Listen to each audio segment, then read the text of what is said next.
Welcome to another poetry explanation. Today we are understanding the ball poem. A young boy plays with his favorite ball, watching it bounce down the street, until, with a final leap, it splashes into the harbor. The boy freezes, silent and trembling, staring at the dark water where his ball has vanished.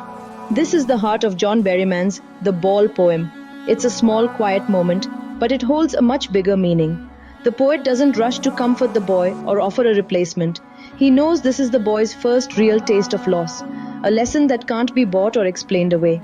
The boy is learning that sometimes things you love disappear and you can't always get them back. His world, once filled with the happy sound of a bouncing ball, is suddenly silent. All his young days seem to have sunk with that ball. The grief is new, fixing him to the spot. The poet sees more than a lost toy. He sees the end of innocence. The boy is no longer just a carefree child. He's someone who has known loss, and that knowledge will shape him. We've all had our own lost balls. A favorite book, a friendship, a cherished memory. The pain is sharp, a reminder that life isn't always fair. The poem captures this universal feeling with gentle honesty. It doesn't preach or shout, it simply shows us the boy's silent sorrow.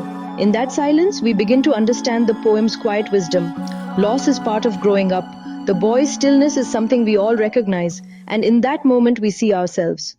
The poet considers giving the boy a new ball, but holds back. A dime, another ball is worthless, he says. Not because a new ball isn't possible, but because it isn't the same. The lost ball was more than an object. It was full of memories and joy. The boy is learning that some things can't be replaced by money. A new ball would be just a toy, but the old one was special because it was his. This is the poem's big lesson, the difference between cost and true value. We live in a world where everything seems replaceable, but the things that matter, memories, experiences, love, are not. The boy stands on the edge of this understanding. He's learning his first responsibility to care for what he loves and to face loss alone. It's a lonely lesson, but it's the first step toward growing up. The poet's choice not to intrude is an act of kindness. He gives the boy space to feel and learn. This quiet moment of sadness is more valuable than any new toy. The ball is gone, but the lesson remains, and that lesson is priceless. Stillness is the poem's core. He stands, trembling, not just sad but learning. The poet says the boy senses first responsibility, the understanding that life means caring for things and accepting their loss. It's not anyone else's job to fix this. The responsibility is his. This is the epistemology of loss, learning what it means to lose. The boy isn't thinking these words, he's simply feeling them. The ball is gone and nothing can change that. This is a truth everyone must learn. The poem shows this lesson in the quiet posture of a heartbroken child. The boy's small loss connects to the universal experience of being human. We all lose things, friends, opportunities, loved ones, and must learn to stand up again. The boy by the harbor is all of us, facing the first real understanding that life includes pain. Strength and resilience aren't for sale, they're earned through experience. The lost ball is his first teacher. John Berryman uses simple, vivid imagery to bring the scene to life. The ball bounces merrily, as if it's alive, making its loss feel even sadder. This is personification. The ball isn't just rolling, it's happy. The poem's gentle language and soft sounds create a calm, reflective mood. The lines flow into each other like the boy's thoughts, using enjambment. Most importantly, the ball is a symbol of childhood, innocence, and carefree days. When it's lost in the dark water, it marks the end of innocence. The harbor's depths symbolize the unknown future the boy must face.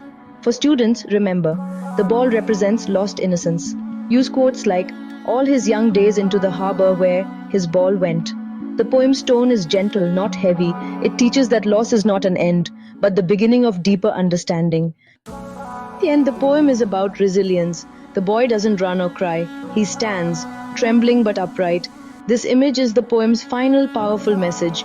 Life will take things from us, but the most important thing is to learn how to stand up again.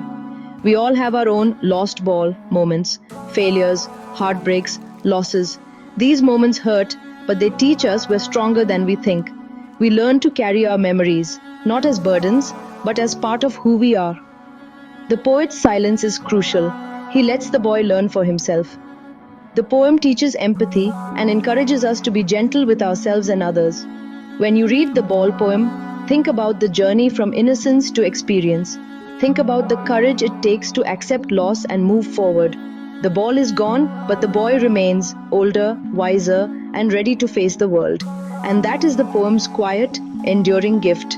If you enjoyed this video, give us a like and subscribe for more lessons. Goodbye.